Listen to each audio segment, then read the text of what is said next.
সিরাজের খাওয়া আমার হাজব্যান্ডের খুব ভালো লাগে। তাদের এই চুই গোস্তটা ওনার খুব পছন্দ, প্রায় উনি এটা খেয়ে থাকেন।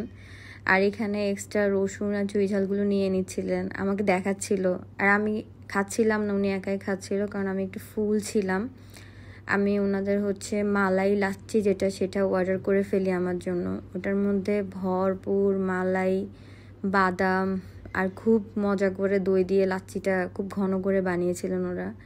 টেস্ট করছিলাম, আর লাচ্ছিটা আসলেই খুব ভালো লাগছিল। গরম থেকে এসে এরকম ঠান্ডা ঠান্ডা লাচ্ছি খাওয়ার পরে পুরো প্রাণটাই জুড়িয়ে গিয়েছিল আমার।